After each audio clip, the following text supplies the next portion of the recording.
बिस्मिल्लाहिर्रहमानिर्रहीम। बिरादरान इस्लाम, आशिकान हुजूर कुन्नूर सल्लल्लाहु अलैहि वसल्लम, आशिकान वली किराम, आशिकान अहले तरीक़त मुअज़्ज़ज़ मोहतरम, সম্মানিত এলাকাবাসী এবং উপস্থিত আছেন হৌসলা আজমত ভান্ডারীগণ, আসসালামু আলাইকুম ওয়া রাহমাতুল্লাহি ওয়া বারাকাতুহু। আজ আমরা যুবলগাঁও হৌসলা আজমত ভান্ডারীর এই শাহী ময়দানে আমরা সবাই একত্রিত হয়েছি তরিকাত ভান্ডারীর অন্যতম প্রবর্তক হুজুর হৌসলা আজমত ভান্ডারী সৈয়দ গোলাম রহমান ভান্ডারী কেবলার পৌত্র এবং তরিকাত ভান্ডারিয়ার প্রধান ধারক বাহক প্রচারক, যার অক্লান্ত পরিশ্রমের কারণে অক্লান্ত সাধনার কারণে আজকে মাইজবান্ডার দরবার শরীফ এবং তরিকাত ভান্ডারিয়া সারা বিশ্বে পরিচিতি পেয়েছে। হযরত গাউসুল জামান আলা মাওলানা সৈয়দ শফিউল বশর আল আসরানী আল ভান্ডারী কেবলার বড় পুত্র আল্লাহ মাওলানা সৈয়দ হাবিবুল হোসেন আল আসরানী আল ভান্ডারী কেবলার ৭৩তম পবিত্র খসর শরীফ উপলক্ষে সবাই বলি আলহামদুলিল্লাহ। আমরা প্রতি বছরের মতো এই বছরও আমরা কোরআন সুন্নাহর আলোকে আমরা আমাদের এই পবিত্র খসর শরীফের সকল আয়োজন আমরা করেছি, ওয়াক্তিয়া সালাত আদায় করেছি।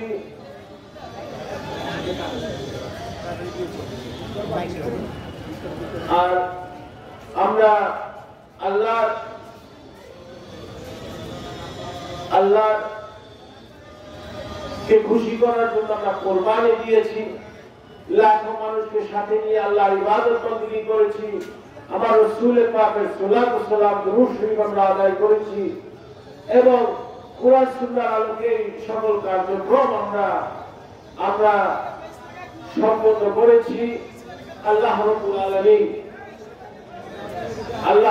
আলামিন আমাদের সবাই আল্লাহর কদমে যে আমরা ফরিয়াদ পেশ করেছি, ওনার ওলি আল্লাহর দরবারে হাজির হয়ে আল্লাহ পাক যেন গাউসুল আজম ভান্ডারী এবং গাউসুল জামান ভান্ডারীর মাধ্যমে আমাদের সকলের ফরিয়াদ এবং ইবাদত বন্দেগী কবুল করেন, আমিন।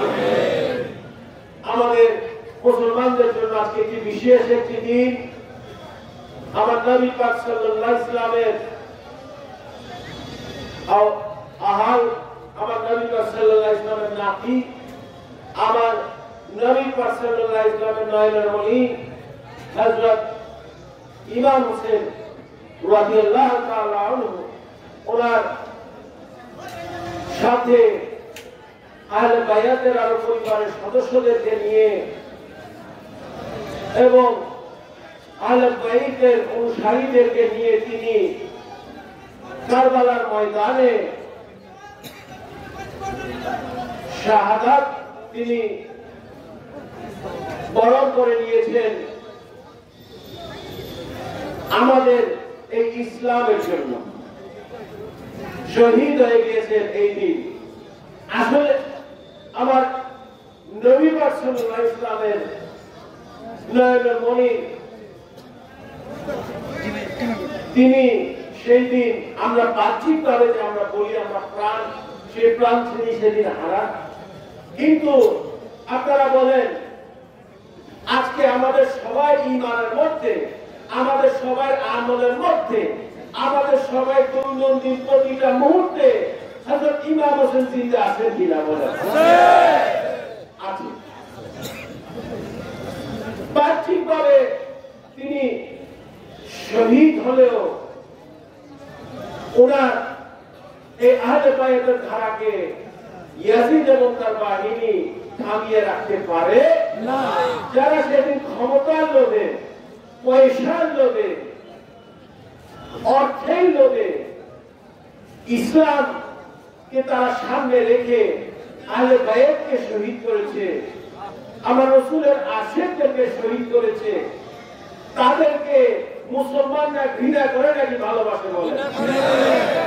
তাই মনে রাখবেন, যারা নামধারী মুসলমান, যারা অর্থের লোভে ইসলামের সাথে জড়িত আছে, যারা ক্ষমতার লোভে ইসলামের সাথে জড়িত আছে, যারা দুনিয়াবি কিছু পাওয়ার আশা ইসলামের সাথে জড়িত আছে, তাদেরকে আল্লাহ এমন জঘন্য জায়গায় নিয়ে যাবে, এমন জঘন্যভাবে ওনাদেরকে শাস্তি দিবে যে আল্লাহ তাআলা ওরা বান্দাদের মাধ্যমে তাদেরকে সবচেয়ে ঘৃণিত লানতপ্রাপ্ত সৃষ্টির মধ্যে তাদেরকে শামিল করে ফেলবে।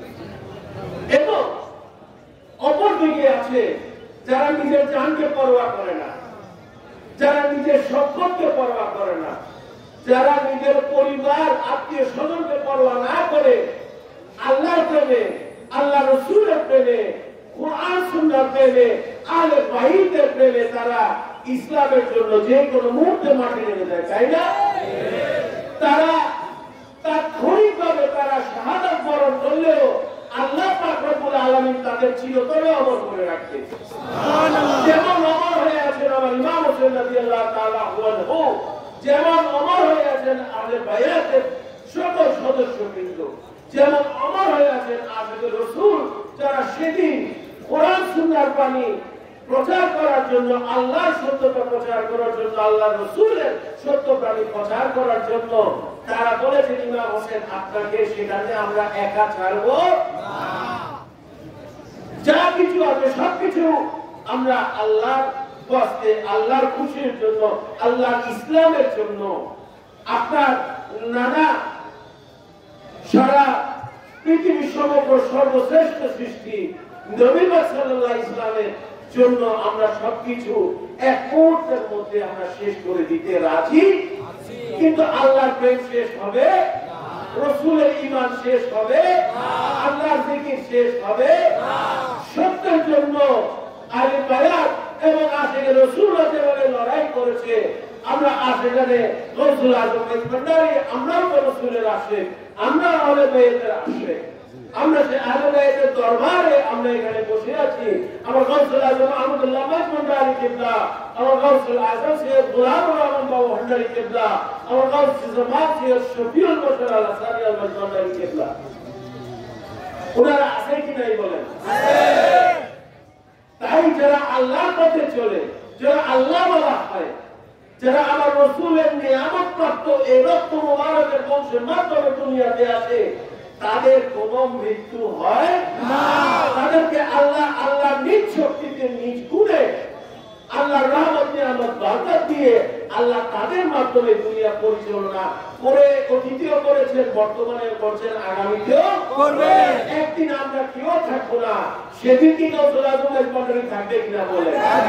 সেদিন আমার গৌসুল আজম মন্ডলী থাকবে কিনা বলে? সেদিন আমার গৌসুল জামাত শরীফ বাবা থাকবে কিনা বলে? সেদিন আমার ইমাম হোসেন ওমর থাকবে কিনা বলে? আল্লাহর কোরআন চলছে, চলতেই, আমার নবীর সুন্নাহ চলছে, চলতেই, এটা কোনো শেষ হবে না। কারণ এটা হলো আমরা হলাম সত্যের পথের প্রতীক। আমরা ছোট হতে পারি, আমরা দুর্বল হতে পারি, কিন্তু আমাদের ঈমান নিয়ে প্রশ্ন করবেন না। আমাদের বাহ্যিক শক্তি কম থাকতে পারে, আমাদের ঈমানের শক্তি অনেক বেশি। এই জিনিসটা মনে রাখতে হবে, যার মধ্যে আল্লাহর নূর প্রজ্বলিত হয়ে গেছে, যার মধ্যে আশিকে রাসূল হিসেবে সে সিল পেয়ে গেছে, যারা ওলি আল্লাহর দরবারে সত্যিকার অর্থে তাদের সবকিছু কোরবান করে দিয়ে তাদের মাধ্যমে আল্লাহর কাছে বায়াত হয়েছে, কোরআন সুন্নাহর আলোকে জীবন যাপন করছেন, তাদের কোনো ডর ভয় নাই। আল্লাহ বলেছেন যে আলা ইন্না আউলিয়াল্লাহি লা খাউফুন, আল্লাহর ওলিদের কোনো ভয় নাই, আল্লাহর ওলিদের কোনো কিছুর অভাব নাই। তারা যে যেখানে আসে না কেন আল্লাহর তরফ থেকে রহমত নিয়ামত বরকত নিয়ে তারা, আপনি যেভাবে ভালো অবস্থায় দেখেছেন, তোরা তার থেকে বেশি ভালো অবস্থায় থাকবে। সুবহানাল্লাহ। এই জিনিসটা আমাদের ঈমান রাখতে হবে। বুঝতে পারি না পারি, কোরআনের সত্য স্বীকার করতে হবে। আল্লাহর সকল হুকুম আমরা বুঝতে পারি না। এই যে এই আশুরার দিনে, এই আশুরার দিনে অনেক ঘটনা আছে, কিন্তু ইহুদিরাও রোজা রাখতো কিন্তু আগে, কারণ মুসা আলাইহিস সালামের ঘটনা আছে। মুসা আলাইহিস সালাম ইহুদিদের নবী, আমাদের মুসলমানদের নবী, ঠিক কোরআনের মধ্যে স্বীকৃত নবী। আল্লাহর ওহী তিনি প্রকাশ করেছেন এই দুনিয়াতে, কিন্তু তিনিও একজন ওলির কাছে যে শিক্ষা লাভ করেছেন। আল্লাহর ওলি আল্লাহর সম্মান আল্লাহ তাআলা নিজে করেছেন, আল্লাহর নবীরা করেছেন। কোরআনে এটা স্পষ্টভাবে সূরা কাহফে অনেক বড় ভাবে লেখা, বিভিন্ন ভাবে আল্লাহ তাআলা দিয়েছেন। আমার জালালী সাহেব আমার বসে আছেন, আজকাল তিনি বয়সের কারণে প্রোগ্রাম করেন না, আমরা অনেকদিন ধরে এটা বিভিন্ন জায়গায় সারা বাংলাদেশে যে এই ঘটনাটা আমরা বলেছিলাম মানুষের কাছে। তো মনে রাখতে হবে আল্লাহর ওলিরা সম্মান পেয়েছেন কার কাছে? আল্লাহ। আল্লাহর ওলিরা সম্মান পেয়েছেন কার কাছে? নবী পয়গম্বরদের কাছে। আমরা কি আল্লাহ থেকে বড় নাকি নবী পয়গম্বর থেকে বড়? আল্লাহ যাদের সম্মানিত করেছেন, নবী পয়গম্বররা যাদের সম্মান দিয়েছেন, তাদেরকে আমরাও সম্মান দেব। ওলি আল্লাহর দরবারে যাওয়া হলো আমার মুসা নবীর সুন্নাহ, মনে রাখতে হবে সেটা। কোরআন শরীফে সেটা পরিষ্কারভাবে আল্লাহ তাআলা এই যে এখান থেকে আমাদের ইলমে তাসাউফের অনেক শিক্ষা, তরিকত জগতের অনেক শিক্ষা এখান থেকে বেরিয়ে আসছে। তাই আমাদের কোরআন সুন্নাহর আলোকে নিজের ধর্ম জীবন, নিজের বাহ্যিক জীবন, নিজের কর্ম জীবন, নিজের ঈমানি জীবন, ইবাদত জীবন সবকিছু সাজাতে হবে। কে কি বললো তাতে আমাদের মাইজবান্ডারীদের কিছু আসে যায়? আমরা কার কথায় চলি? আমরা কার হুকুম মানি? এই জিনিসটা মনে রাখবেন। আল্লাহর হুকুমের উপরে, আল্লাহর কথার উপরে, আল্লাহর কালামের উপরে আমরা কাউকে কোনদিন প্রাধান্য দিব না। আপনার দুনিয়া বিভাগে যত শক্তি থাকুক না কেন, মনে রাখবেন এই এক ঈমানি শক্তিতে সেদিন হযরত ইমাম হোসেন রাদিয়াল্লাহু আনহু তিনি সহ ৭২ জন আশিকে রাসূল আহলে বায়াত সেদিন শহীদ হয়ে গিয়েছেন, শাহাদাত বরণ করেছেন, কিন্তু ওনারা আজকেও জিন্দা আছে। প্রয়োজন পড়লে আবারও কারবালা হবে, আমরা মাইজবান্ডারীরা থাকবো প্রথম কাতার ইনশাআল্লাহ। ইসলামের জন্য, কোরআনের জন্য, আল্লাহর জন্য, আমার নবীর জন্য আমরা জান মাল সবকিছু দিতে রাজি আছি কিনা? এই জিনিসটা বলে আল্লাহু আকবার, ইয়া রাসূলুল্লাহ, রিসালাত, ইয়া রাসূলুল্লাহ, কারবালা, জিন্দাবাদ, জিন্দাবাদ, পয়লা শ্রাবণ, সফল হোক, সফল হোক। এই জিনিসটা মনে রাখতে হবে। বাইরের কি বাহ্যিক শক্তি দিয়ে দুনিয়া চলে না, ঈমানি পাওয়ার দিয়ে, অন্তরের শক্তি দিয়ে, ঈমানি শক্তি দিয়ে, অন্তরের পাওয়ার দিয়ে চলে। আপনারা কি জানেন এখানে যে অনেক শত শত আলেম এসেছিল, বিজ্ঞ বিজ্ঞ আলেম, ইউনিভার্সিটি শিক্ষক এসেছেন আমার হযরত কিবলাকে চ্যালেঞ্জ করার জন্য, আমার বাবাওয়ান্ডারি কিবলাকে চ্যালেঞ্জ করার জন্য এসে ওনারা ওনাদের হাতে নিচে হাত রেখে ওনাদের কদম মুবারক ধরে তাদের কাছে বায়াত হয়ে গিয়েছে। সুবহানাল্লাহ। ওনাদের চ্যালেঞ্জ করার মতো যোগ্যতা বাংলাদেশে কেন সারা পৃথিবীর কারো নাই। আযম আখিরি জামানার শ্রেষ্ঠ সৃষ্টিকর্তা, ওনাদের থেকে আর কেউ বড় হইতে পারে না। আমার নবীর পরে এটা বেলায়েতের জামানা চলে গেছে এবং গাউসুল আযম ওলি আল্লাহর জামানা ওরা হলেন সর্বশ্রেষ্ঠ, ওনাদের উপরে আর কেউ নাই। এই জিনিসটা মনে রাখতে, এই জিনিসগুলো আমাদের মনে রাখতে হবে যে ওনারা আল্লাহর তরফ থেকে এসেছেন মানুষকে হিদায়াত করার জন্য, মানুষকে সাহায্য করার জন্য, আল্লাহর রহমত নিয়ামত বরকত মানুষের কাছে পৌঁছে দেওয়ার জন্য, আমার নবীর সুন্নাহ মানুষের মধ্যে প্রতিষ্ঠিত করার জন্য।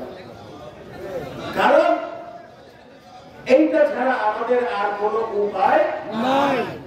এইভাবে কিন্তু আল্লাহর ওলিদের মাধ্যমে, আহলে বায়াতের মাধ্যমে এইভাবে সারা পৃথিবীতে ইসলাম প্রচার হয়ে বাংলাদেশ কেন সারা পৃথিবীতে দেখে সোহানা কারবালার মিছিল হচ্ছে। আপনারা করেছেন না আজকে? ধান চলেছে না? কষ্ট লাগতেছে? এই ধানের কষ্ট এই সোহানা কারবালার মিছিল 10 ঘন্টা করলেও আল্লাহ আপনাকে ক্লান্তি হইতে দিবে না। কেন দিবে না? কারণ আপনার মধ্যে তখন ঈমানি জলওয়া পয়দা হয়ে যাচ্ছে, আল্লাহর নূর চলে আসছে, আল্লাহর নূর চলে আসছে, রাসূলুল্লাহ জলওয়া পয়দা হয়ে যাচ্ছে। আপনি সারা দিন সোহানা কারবালার মিছিলগুলো আপনি ক্লান্তি হবেন না। 2 কিলোমিটার হাঁটে দেখবেন শরীরের পানি বন্ধ হয়ে গেছে। ঠিক আছে না? ঠিক একইভাবে হযরত মূসা আলাইহিস সালাম যখন খিজির আলাইহিস সালামের খবরে যাচ্ছিলেন, যতক্ষণ পর্যন্ত খিজির ফিলিস্তিনের আলাইহিস সালামের অবস্থানের জায়গা তিনি অতিক্রম করেন নাই, ততক্ষণ পর্যন্ত না খিদাও লাগে নাই, ক্লান্তিও লাগে না। কর্তব্য যখন সামনে থাকবে, আল্লাহ যখন সামনে থাকবে, আল্লাহর হুকুম যখন সামনে থাকবে, তখন ক্লান্তি হবে না। এই জিনিসটা মনে রাখবেন বাবারা, এই জিনিসটা মনে রাখবেন।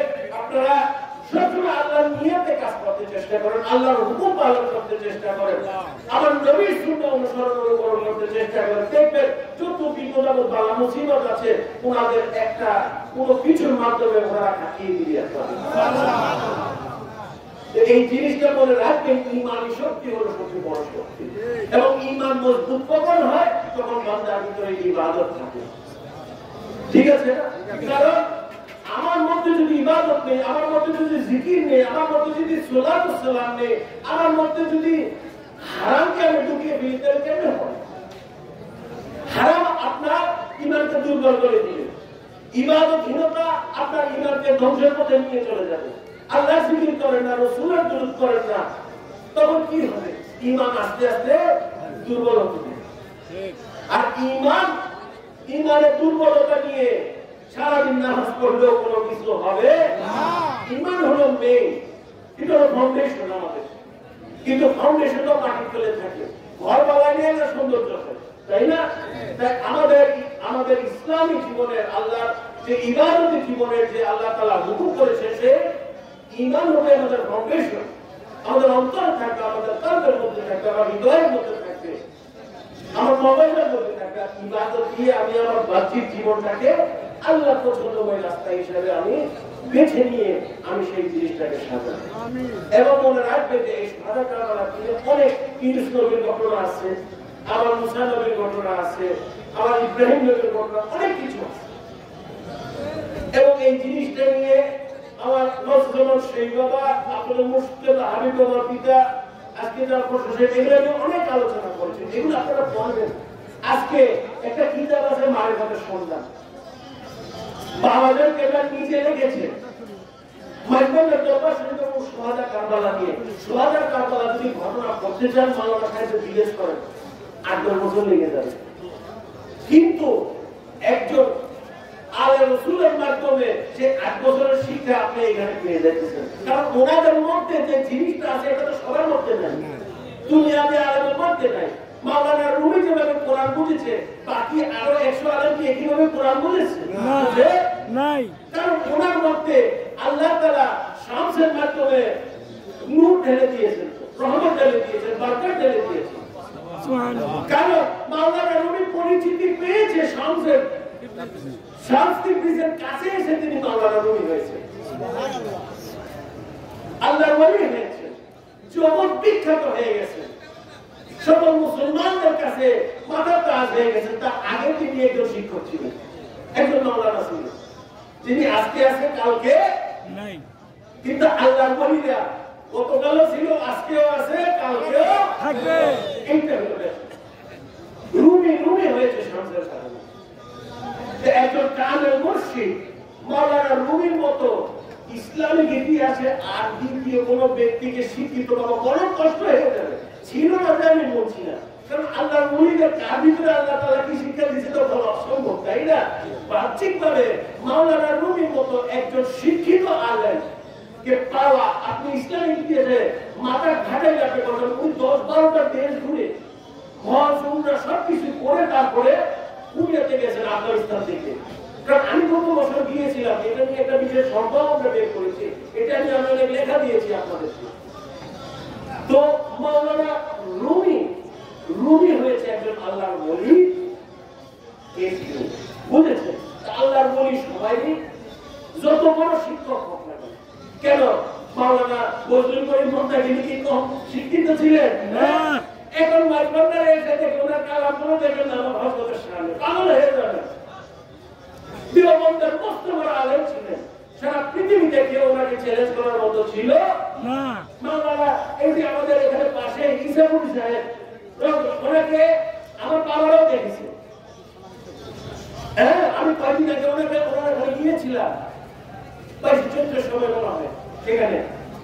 তো মনে ওনারা এমন জ্ঞানের অধিকারী ছিলেন যে ওনাদের সাথে সারা পৃথিবীর কেউ স্টেজে এক মঞ্চে আসতে সাহস পেত না, কিন্তু ওনারা কাউসাল আজম ভান্ডারীর দরবারে এসে কাউসাল শরীফের কাছে এসে ওনাদের সামনে মুখ খোলার এত বিজ্ঞ বিজ্ঞ আলেমের সাহস কোনোদিন হয় না।